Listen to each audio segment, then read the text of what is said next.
अस्सलाम वालेकुम।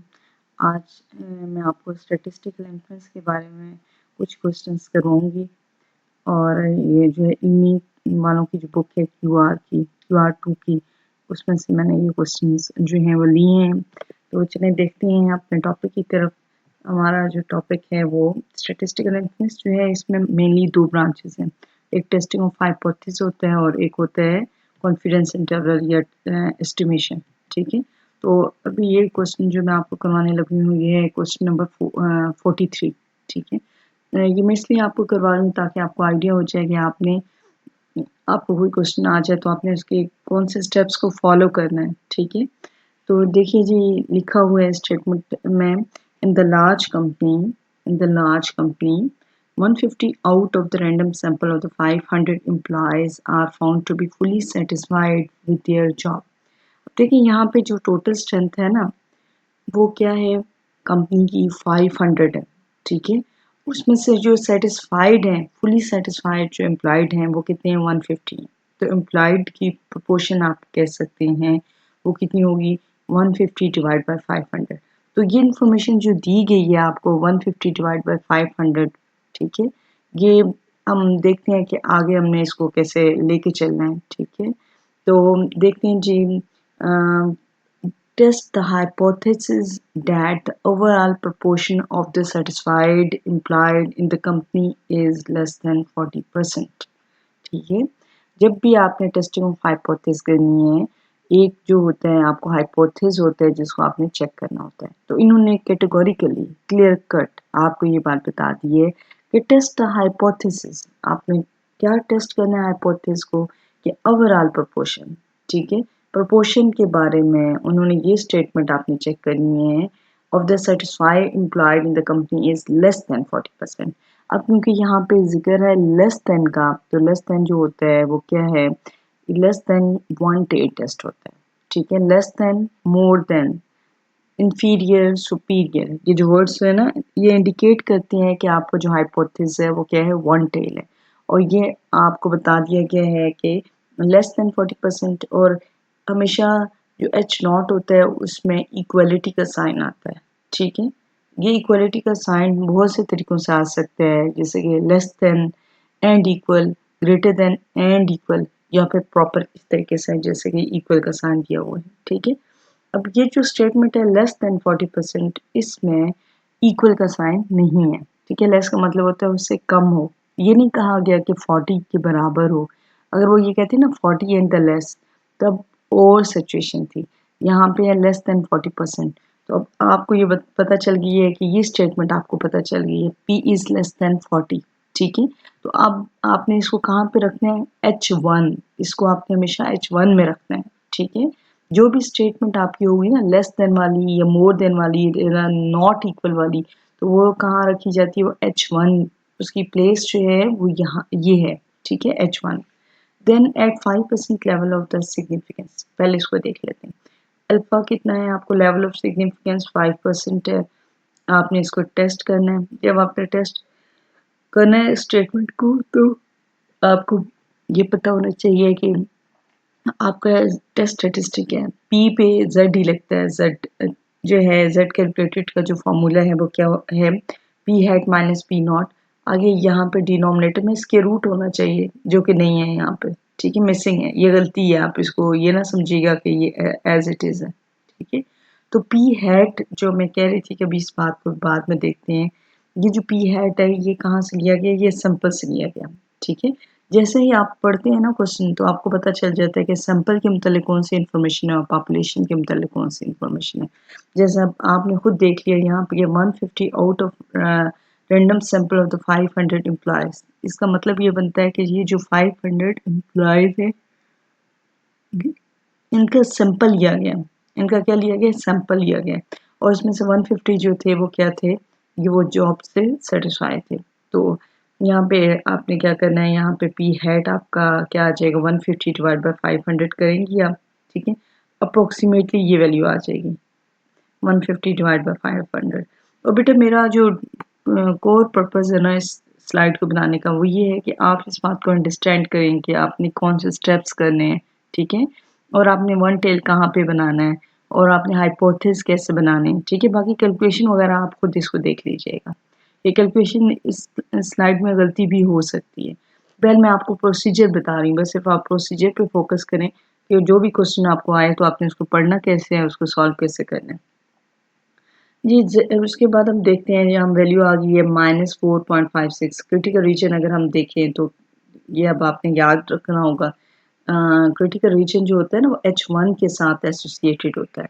यानी कि अगर फर्ज करो कि आपका H1 है P इज लेस देन 0.40, तो याद करवाने के लिए मैं आपको कह रही हूँ यहाँ पे क्या होगा, reject H0 if Z calculated is less then Z tabulated, ठीक है। और टेबल की वैल्यू जब आप 5% पे Z की देखेंगे ना वन टेल टेस्ट में, कहाँ पे देखनी है आपने, वन टेल में देखनी है आपने, तो वो क्या आ जाएगी, -1.645 आ जाएगी, ठीक है। तो अब देखिए, अब जब आपके पास कैलकुलेटेड वैल्यू भी आ गई, टेबुलेटेड वैल्यू भी आ गई, हमने इन दोनों का कंपैरिजन करना है, लेकिन कंपैरिजन ऐसे करना है कि हमने इसको ना सोचना है, आपको लिखने की ज़रूरत नहीं है इसको कि हम कंपैरिजन कर रहे हैं, यहाँ लिख दिया आपने। अब देखिए जी, कंक्लूजन की जो बात आ रही है ना, कंक्लूजन अब आपका क्या है, Z calculated value -4.56, tabulated value -6.45 है। कैलकुलेटेड और टेबुलेटेड का कंपैरिजन हो रहा है, तो कंपैरिजन जब हम करेंगे तो आपको नज़र आ रहा है कि कैलकुलेटेड वैल्यू तो वाकई क्या है, छोटी है। नेगेटिव साइन के साथ जो छोटी वैल्यू, जो बड़ी वैल्यू होती है वो छोटी होती है, ठीक है। तो ये वैल्यू क्या है, आपकी छोटी है और ये क्या है, आपकी बड़ी है। तो अब आपने क्या काम करना है, कंक्लूजन ड्रॉ करना है कि ये वाली क्योंकि कंडीशन सेटिस्फाई हो रही है, तो आपने क्या काम करना है, आपने लिख देना है इसको इंग्लिश में, since the calculated value of the z is less than the tabulated value, so it lies in the critical region, so we reject H0। अगर क्रिटिकल रीजन में लाई करता हो तो हमें रिजेक्ट H0 को हमने रिजेक्ट कर देना होता है, ठीक है। तो ये प्रोसीजर है, और ये यहाँ से आपने जज कर लिया है कि प्रोपोर्शन के बारे में आपने टेस्टिंग करनी थी, इसलिए आपने यहाँ पे जो H0 और H1 लिखे हैं, they are about the parameter proportion. Then देखें इसको, also construct the 95% confidence interval for the two population proportion of the satisfying plan. 95% आपने कॉन्फिडेंस इंटरवल बनाना है, तो आपको फॉर्मूला आना चाहिए कि प्रोपोर्शन के लिए 95% कॉन्फिडेंस इंटरवल कैसे बनता है। तो उसका जो फॉर्मूला है वो क्या है, P hat plus minus Z alpha by 2 P Q divide by N का स्क्वायर रूट है, यहाँ पे आपने लगाना है, ठीक है। तो यहाँ पे आपको ये पता होना चाहिए कि यहाँ आपने पॉपुलेशन, अगर आपको ये पी हैट गिवन है जैसे कि वो 0.30 है, तो अब आपने यहाँ पे पी हैट क्यू हैट लगाना है, उसका स्क्वायर रूट मिस नहीं करना है, यहाँ लगा लीजिएगा खुद, जैसे कि सॉल्व करते वक्त इधर लगा दिया गया। 0.30 वैल्यू पी हैट की plus minus Z alpha by 2, यहाँ पे अल्फा की 5% है ना, तो अल्फा बाई 2 की वैल्यू आप टेबल में देखेंगे तो 1.96 होगी। ये टेबल इजीली अवेलेबल है मार्केट में, जो कि आपको क्लियर कट बता देते हैं कि 5% पे जेड की वैल्यू कितनी है, वन टेल के केस में कितनी है, टू टेल के केस में कितनी है। तो यहाँ पे अब आपने क्या करना है, पी की वैल्यू पी और इंटू क्यू हैट है, क्यू हैट जो होता है वो किसके बराबर होता है, 1 माइनस पी हैट के।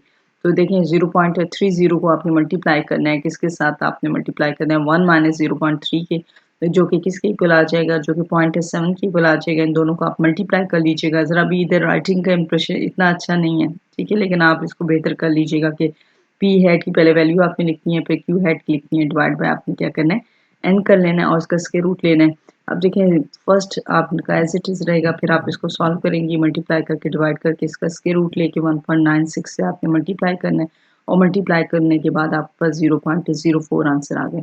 अब 0.30 में से जब आप माइनस करेंगे तो आपके पास लोअर लिमिट आ जाएगी, जब इसमें ये प्लस करेंगे तो इसकी क्या आ जाएगी, अपर लिमिट आ जाएगी। तो ये प्रोसीजर है जी टेस्टिंग हाइपोथेसिस का, और ये स्टेप्स इसमें इन्वॉल्व हैं, और अगर कॉन्फिडेंस इंटरवल आ जाए तो आपने इस काम को ऐसे करना है। तो एक और क्वेश्चन देख लेते हैं जी। ये क्वेश्चन है question number 50 of your book. Question number 50 of your book में है टेस्ट द, क्या कहा गया है, टेस्ट ऑफ द प्रोपोर्शन। ये क्वेश्चन भी प्रोपोर्शन ही के मुतालिक है, ठीक है। इसकी हेडिंग मैंने डाल दी है यहाँ पे, ठीक है। अब क्वेश्चन को ज़रा देखते हैं कि क्या कहता है क्वेश्चन यहाँ पे ना। In an advanced physics experiment, 150 out of the 500 independently analyzed sample। अब ये जो जिक्र है ना, ये सैंपल के मुतालिक है। तो कभी भी आपका हाइपोथेसिस जो है वो स्टैटिस्टिक या सैंपल से नहीं बनता। आपका जो हाइपोथेसिस होता है वो पैरामीटर से बनता है, ठीक है। तो आपको ये जानना है कि ये 150 आउट ऑफ 500 जब बात हो रही है तो 500 में से 150 तो कॉमन सेंस की बात है, ये एवरेज तो नहीं हो सकती, ये प्रोपोर्शन ही होगी। तो आपने यहाँ पे क्या करना है, प्रोपोर्शन लगाना है, यानी सिंपल प्रोपोर्शन आपके पास यहाँ से आ जाएगी, जिसको हम कह सकते हैं 150 divide by 500। Test the hypothesis, अब आपने क्या करना है, इस हाइपोथेसिस को चेक करना है, the true population proportion.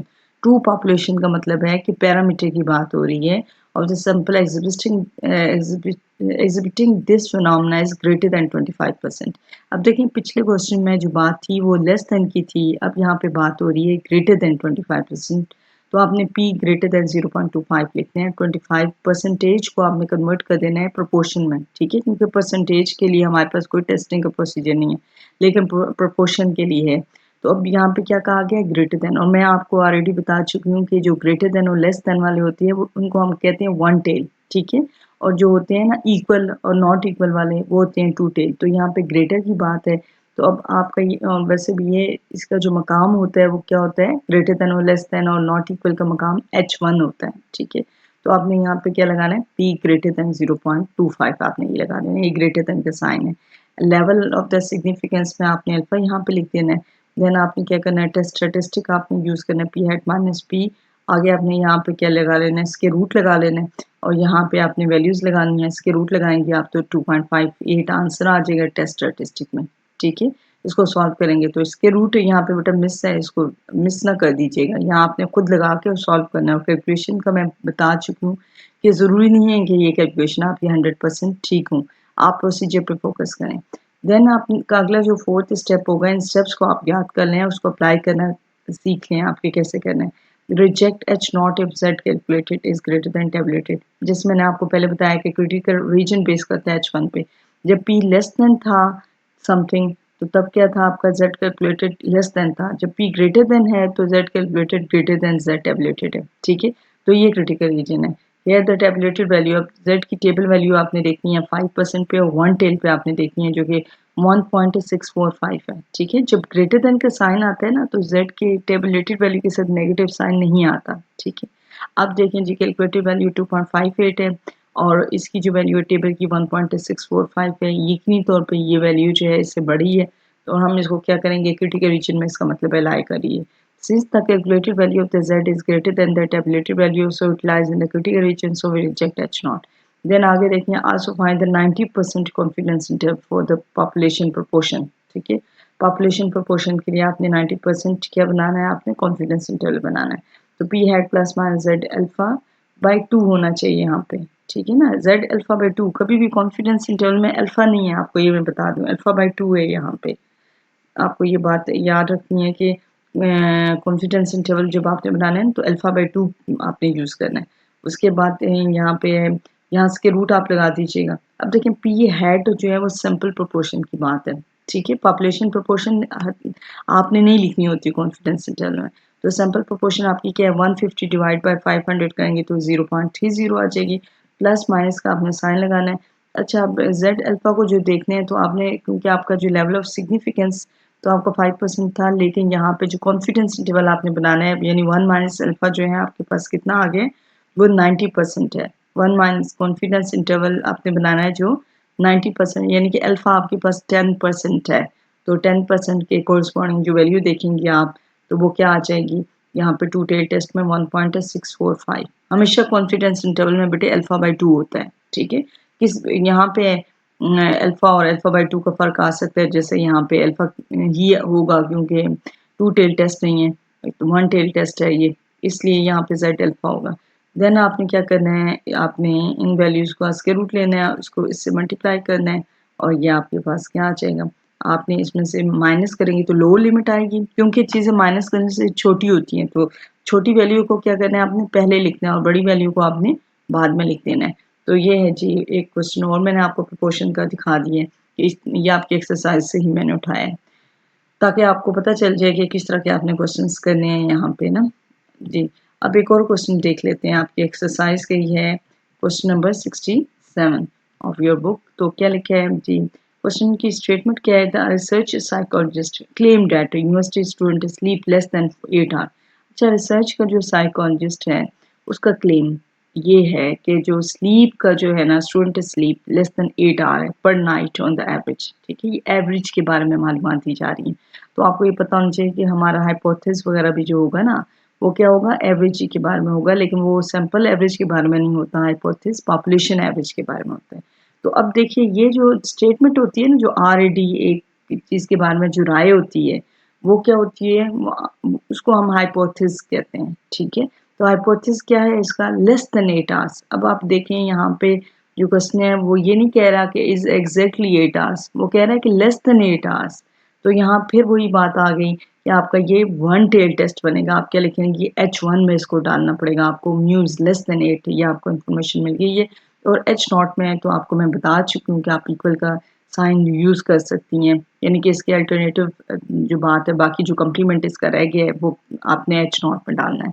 Then random sample of the 25 student. अब सैंपल की बात हो रही है, पहले जो स्टेटमेंट थी जिसको हमने चेक करना था, या जो साइकोलॉजिस्ट का क्लेम है, जो क्लेम वगैरह होती है ना, ये आपके हाइपोथेसिस यहाँ से बनते हैं।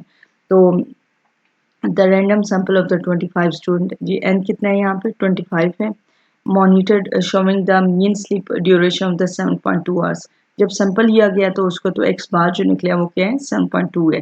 With the sample stand deviation, यानी कि एस हम कह सकते हैं, स्टैंड डिविएशन जो है ना आपका 1.5 आवर्स है। Test the psychologist name at 5% level of the significance. आपने साइकोलॉजिस्ट का क्लेम चेक करना है, तो क्या प्रोसीजर होगा आपका, H0 mu is equal to 8 और H1 mu is less than 8। Alpha आपके पास गिवन है, लेकिन अल्फा जो गिवन है ना, अब आपका मसला ये है कि यहाँ पे जो सैंपल साइज है वो आपका 25 है, ठीक है। जब आपके पास सैंपल साइज लेस देन 30 होता है, तो आपने ये भी देखना होता है कि आपका जो है ना सिग्मा अननोन है या नॉन है, क्योंकि यहाँ पे सिग्मा देखें जिसको हम कह रहे हैं population stand deviation. Sample stand deviation तो आपके पास मौजूद था, लेकिन सैंपल नहीं, हमने क्या देखना होता है, हमने देखना होता है कि पॉपुलेशन स्टैंड डिविएशन गिवन है कि नहीं। अगर पॉपुलेशन स्टैंड डिविएशन गिवन होता तो हम टी और जेड में से कुछ भी यूज़ कर सकते थे, लेकिन अब यहाँ पे क्योंकि पॉपुलेशन स्टैंड डिविएशन नहीं है तो हम बाउंड हैं, एन लेस देन 30 है, तो हमें क्या करना पड़ेगा, टी टेस्ट लगाना पड़ेगा। तो यहाँ पे इसलिए आपको अल्फा, या आपने पहले डिसाइड करना है ये स्टेप्स करने से पहले कि यहाँ पे टी टेस्ट लगाना है या आपने जो है ना जेड टेस्ट लगाना है। तो ये देखें जी, अल्फा है 5% with the degree of freedom यहाँ पे कितनी है, 24, क्योंकि यहाँ पे जो डिग्री ऑफ फ्रीडम है वो क्या होती है, n-1, तो 25 में से आप 1 निकालोगे तो 24 हो जाएगा। देन आपने टेस्ट स्टैटिस्टिक करनी है, तो X bar minus mu, S bar square root of N, X bar आपने वैल्यू लगा दी, माइनस म्यू लगाया, स्टैंड डिविएशन की वैल्यू आपको गिवन है जो कि है 1.5, डिवाइड बाई एन आपने क्या कर देना है, 25 यहाँ पे लगा देना है। आपके पास जो आंसर आया वो -2.67 है। क्रिटिकल रीजन अब आपके पास क्या हो जाएगा, reject H0 if the T calculated is less than T tabulated, ठीक है। अब क्या करना है, रिजेक्ट H0, आपने ये आपका क्रिटिकल रीजन आपने याद रखना है। और मैं आपको थोड़ा सा हिंट भी दे चुकी हूँ कि जब यहाँ पे लेस देन वाला होता है ना आपका H1, ठीक है, H1 पे फोकस करें, क्योंकि H0 तो कभी लेस देन वाला नहीं हो सकता। H0 जो होता है ना वो क्या होता है, लेस देन एंड इक्वल का तो हो सकता है, लेकिन लेस देन का अकेला नहीं हो सकता। तो जब यहाँ पे लेस देन का साइन होता है तो आपका calculated value is less then tabulated, ये आपका क्रिटिकल रीजन होता है। अगर यहाँ ग्रेटर देन का साइन होता है, म्यू ग्रेटर देन 8 होता है, तो यहाँ पे क्या होता है, T calculated is greater then tabulated, ठीक है। तो अभी हमारा ये है क्रिटिकल रीजन है। टेबल वैल्यू जो है ना आपने देख लेनी है, टेबल से जो आपका टेबल होगा वहाँ से आपने इसकी वैल्यू देख लेनी है, और देखेंगे कैसे कि जो आपका 5% पे आपने देखना है, एक साइड पे वो होती है, एक साइड पे ना टेबल, टी टेबल, मैं फिर किसी दिन आपको दिखा दूंगी टी टेबल ना। टी टेबल के एक तरफ क्या होती है, लेवल ऑफ सिग्निफिकेंस होता है, और दूसरी साइड पे डिग्री ऑफ फ्रीडम होती है। तो आपने 5% लेवल ऑफ सिग्निफिकेंस के कोरस्पॉन्डिंग आपने देख लेनी है जी क्या वैल्यू है 24 के सामने। और देखें जी, अब जो टेस्ट स्टैटिस्टिक और इसका कंपैरिजन किया गया है, तो since the calculated value of the T is less then, क्योंकि प्रैक्टिकली ये इससे लेस आ रही थी, ठीक है, इससे जो इसकी वैल्यू थी वो क्या थी, वो लेस थी, ठीक है। और यहाँ पे नेगेटिव साइन भी बेटा हमेशा लगता है, T calculated is less then minus T tabulated होता है। जब यहाँ लेस देन का साइन होता है तो टैबुलेटेड वैल्यू के साथ नेगेटिव साइन लगता है। तो फर्ज करें कि अगर टी की वैल्यू यहाँ पे जो है ना, लेट सपोज, वैसे मुझे एग्जैक्ट पता नहीं है कि यहाँ पे वैल्यू क्या है, लेकिन अगर हम कह भी लें कि जो है ना, क्या कह रहे हैं, since calculated value of the T is less then, calculated value जो है वो हमारे पास क्या आई है, -2.67 है, ठीक है, वो लेस है यहाँ पे जो टेबल की वैल्यू थी। अगर ऐसा ही हो रहा होगा प्रैक्टिकली, ठीक है ना, इस क्वेश्चन में। सो it lies in the critical reason, तो आपने ये लिख देना है कि क्रिटिकल रीजन में लाई करते हैं, so we reject H not, तो आपने रिजेक्ट कर देना एच नॉट में।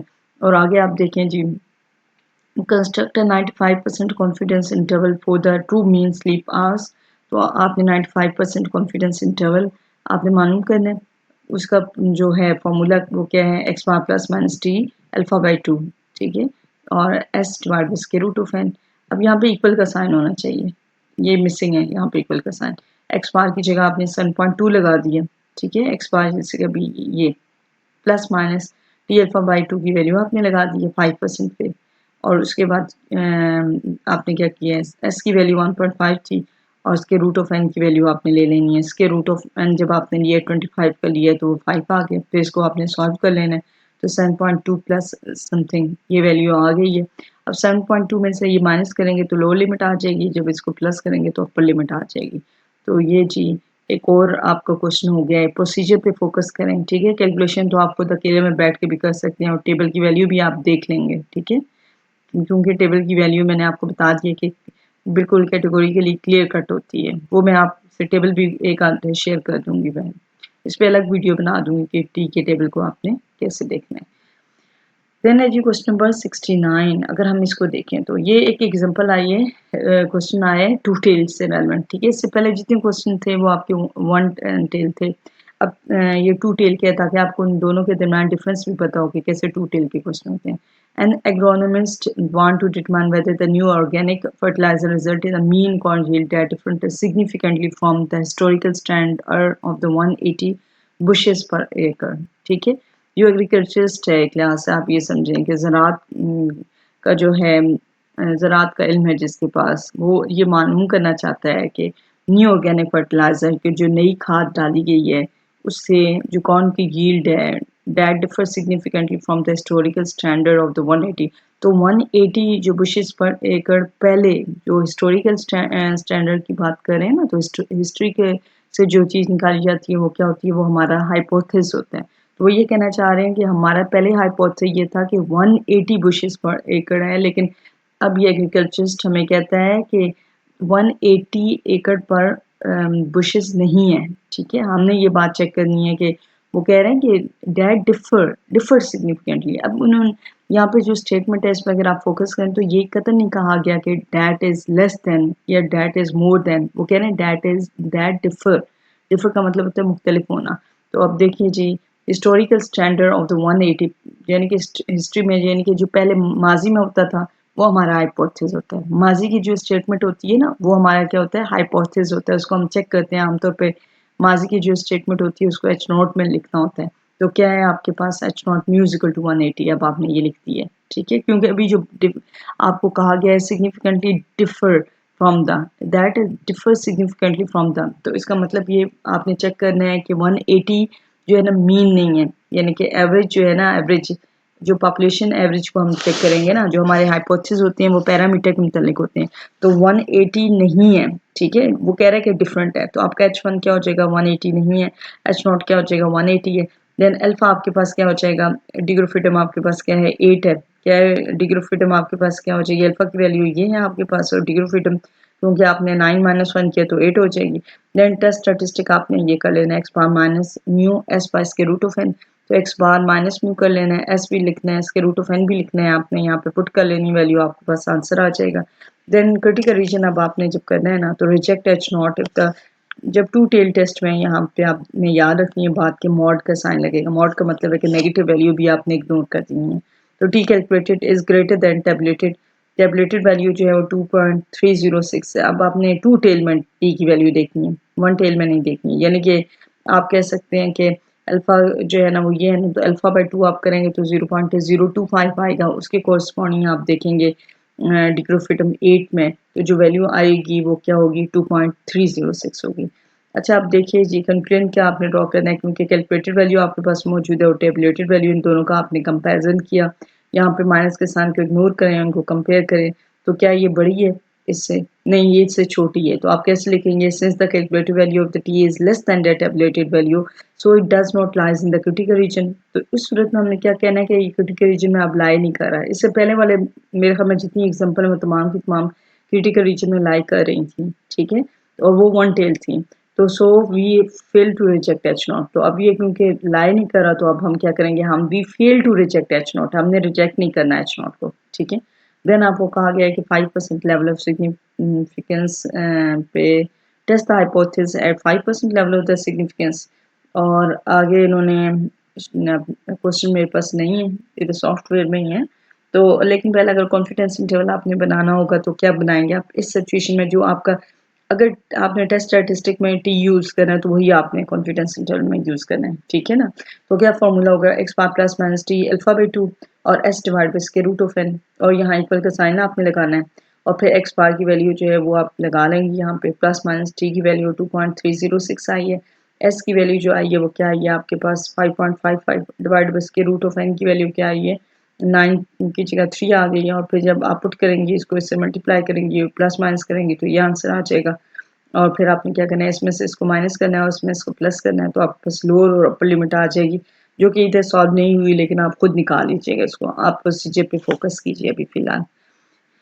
देन देखिए जी, एक और क्वेश्चन है जी, एक और क्वेश्चन जो है वो क्या है, question number 77 of your book है, और इसमें क्या स्टेटमेंट दी गई है, the marine biologist wishes to investigate if the average weight of the specific fish in a hatchery is different from the target batchman of the 1.5 kg। अच्छा देखें, ये इस तरह की इन्वेस्टिगेशन जो हम कर रहे होते हैं ना, ठीक है, तो ये हमारे यहाँ पे हाइपोथेसिस छुपा हुआ होता है, जिसमें हमने अभी सैंपल नहीं लिया होता। ये जो सारी बात इसने की है, ये पॉपुलेशन पैरामीटर के मतलब की है, वो क्या कह रहे हैं कि जो इसका मेरीन बायोलॉजिस्ट है उसका ये ख्याल है कि फिश की जो स्पीशीज है उसकी जो नस्ल है ना वो in hatchery is different from the target benchmark of 1.5 KG, यानी कि वो 1.5 केजी नहीं है, ठीक है। उनके कहने का मतलब ये है कि वो जो आपका उसकी जो एवरेज वेट है ना वो डिफरेंट है 1.5 केजी से। तो अब आप क्या करेंगे, एच नॉट लिखेंगे म्यू इज इक्वल टू 1.5 और एच वन के लिखेंगे not equal to 1.5। Then at the random sample of the 16 fishes, ये आपके पास एन हो जाएगा, average weight of the one. अब देखेंगे सैंपल का जिक्र आ रहा है तो उसका जो वेट होगा वो इसको एक्स बार कहेंगे, उसको म्यू नहीं कह सकते। तो ये आपको गिवन इन्फॉर्मेशन है, with the sample standard division तो ये एस हो जाएगा, क्योंकि अब यहाँ पे आप देखें सैंपल साइज आपके पास लेस देन 30 है, तो आपने टी टेस्ट लगाना है।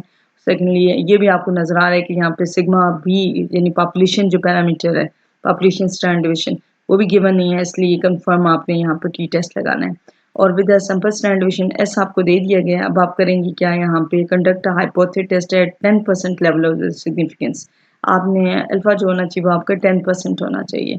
नल एंड द अल्टरनेटिव हाइपोथेसिस हो गया, लेवल ऑफ द सिग्निफिकेंस 10 हो गया, with the degree of freedom यहाँ पे कितना हो जाएगा 15 हो जाएगा, कितना हो जाएगा 15, क्योंकि आपके पास 16 फिशेस थी तो उनमें से आपने एक को माइनस करना है, डिग्री ऑफ फ्रीडम यहाँ पे क्या n-1 है टी टेस्ट में, तो आपको यहाँ 15 हो जाएगा। टेस्ट स्टेटिस्टिक आपने कैसे कैलकुलेट करनी है, ये फॉर्मूला आपने लगाना है, एक्स बार की वैल्यू आपके पास 1.3 है, म्यू की वैल्यू 1.5 है, एस की वैल्यू आपके पास 0.2 है, और divide by square root of N की वैल्यू क्या है 16 है। तो ये अब आपके पास ये आ जाएगा टेस्ट स्टेटिस्टिक। क्रिटिकल रीजन में आपके पास क्या आएगा, जब ये टू टेल टेस्ट है तो T calculated is greater then T tabulated, ये आपके पास आ जाएगा, ठीक है। तो ये आपका क्रिटिकल रीजन है, reject H not if the T calculated is greater then tabulated, ठीक है, ये आपने याद कर लेना है। टेबल की जो वैल्यू आई है 1.753 आई है। अच्छा जी, अब यहाँ 4 को पुट करेंगे, ठीक है, 4 का और उसका 1.753 का कंपैरिजन करें, क्योंकि मॉड का मतलब होता है नेगेटिव साइन आपने छोड़ देना है। तो देखिए ये तो वाकई बड़ा आ रहा है, since the calculated value of the T is greater than the tabulated value so it lies in the critical region so we reject H not. अब इसी क्वेश्चन के लिए आपने 95% कॉन्फिडेंस इंटरवल बनाना है, दो काम करने हैं, एक हाइपोथेसिस टेस्ट करना है, आपने कॉन्फिडेंस इंटरवल भी बनाना है। तो इसके लिए कॉन्फिडेंस इंटरवल के हैं आपका x bar plus minus T है अल्फा बाई 2 एस बाय इसके रूट ऑफ एन, ये आप पुट करेंगे और आपके पास यहाँ पे जब माइनस करेंगे तो लोअर लिमिट आ जाएगी और जब प्लस करेंगे तो अपर लिमिट आ जाएगी, जैसे इससे पहले मैं आपको बता चुकी हूँ। और ये जो था ना ये आपका लास्ट क्वेश्चन था, ठीक है, और मैं उम्मीद करती हूँ कि आप इन तमाम बातों को समझ गए होंगी इंशाल्लाह ताला।